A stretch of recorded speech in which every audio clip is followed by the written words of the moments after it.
So hemodynamic assessment is a very, very important part of most specialities. So the first thing is, what do I understand by hemodynamic assessment? Now, traditionally, when we were in medical colleges, we used to take the pulse, the blood pressure, okay, and then we used to take the respiratory rate, the SpO2.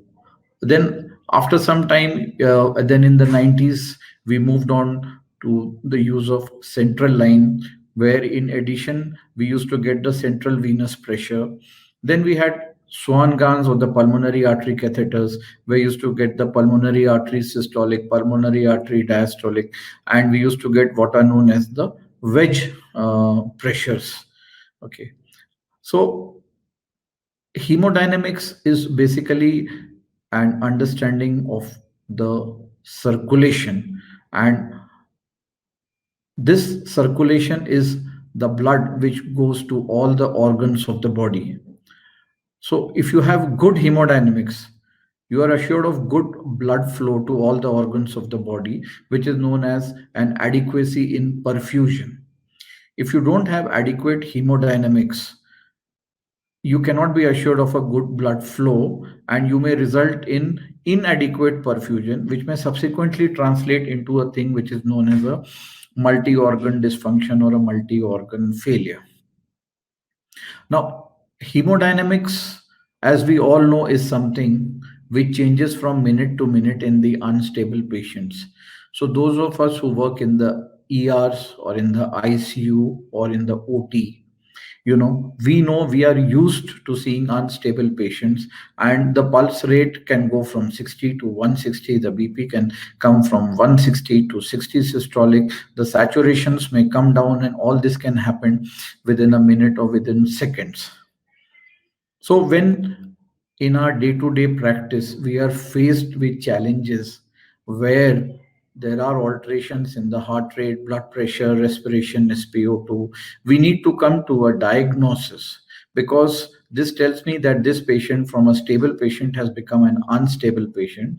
And if I cannot reach a diagnosis, I may not be able to treat him correctly. So, in search of this diagnosis, we set out to monitor the hemodynamics. So there is a simple way. One is that you put a central line and an arterial line and you sit tight.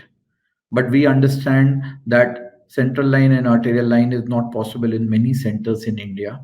And even in centers where it is possible, you have to respect the patient choice. And it may not be a wise decision in many patients to put in an invasive device.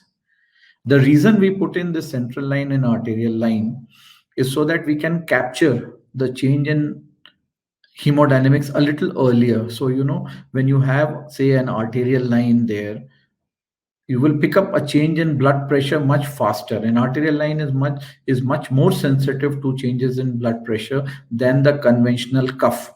So your cuff may be monitoring blood pressure at 5 minutes, 15 minutes, 30 minutes, while an arterial line will give you a real beat to beat blood pressure, and I'm sure you will pick up the changes in systolic, diastolic, and the mean pressures much more earlier and in a much more accurate way.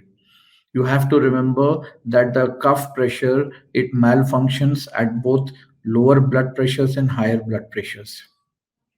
Similarly, with central line, the pressure fluctuates, and it does fluctuate sometimes very rapidly. It falls down, it goes up, and there are many fluctuations which take place.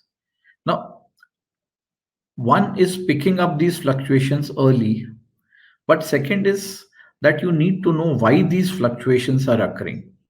So my biggest limitation in only using central line and arterial line is that they are not applicable to all the subset of patients. And even if applicable, they will give you the changes. And sometimes, in fact, many a times it is not possible to infer why these changes occur. So if you have to pick out the changes as well as infer why these changes have occurred, that is where the role of echocardiography can come in.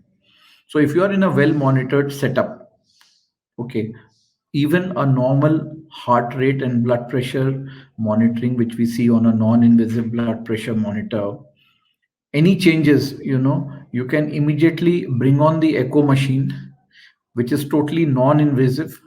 It is painless.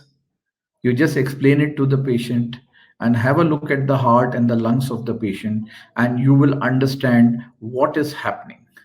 So, like central lines, arterial lines, they are transduced and they directly read the pressure, venous and the arterial pressures. In echo, we have a basic assumption that we check the areas, we check the volumes, and from there, using the formula of physics, we derive the pressures. Echo is coming in a big way as a modality for hemodynamic monitoring, and the reason is very clear. It can be used anywhere. I mean, it can be used pre-hospital for those of you who go to pick up patients in the ambulances. It can be used in the ER, OT, ICU. Okay, and like like in disasters, this machine is carried now. It's portable to the scene of disasters. So echo is can be used universally. We now have portable machines. Even these portable machines are high end machines which give you all the data which you require, right from basic imaging as well as to the high end calculation of areas, volumes, and subsequently pressures. But most important, they give you the cause. I mean, if say the patient is hypotensive, if you put in an echo probe, it takes just seconds to confirm the diagnosis of cardiac tamponade. In case you are hypotensive, and you put in a probe, you can easily pick out a wall motion abnormality, which is characteristic of a acute myocardial infarction. In case the patient is hypovolemic, when you put in the probe, again you will have hypotension. So your clinical scenario will be hypotension. You want to know why the patient is hypotensive, you just put in the echo probe and you will know whether there's a tamponade, whether there's hypovolemia, whether there is a acute mi, or whether there is severe lve dysfunction. So this is something so simple, it gives you the correct diagnosis. Now suppose we are treating the patients blindly and the patient is hypotensive, the traditional teaching will be just given the IV fluids. IV fluids will work initially, you'll be happy that the blood pressure comes up from say 60 to 90 or 90 to 110 and 120, but after some time the underlying pathology will progress and the blood pressure will go down again. So not only are you treating blindly, you are also delaying the diagnosis and you're also delaying the treatment. Echo is something which will just give you a sitting spotter diagnosis.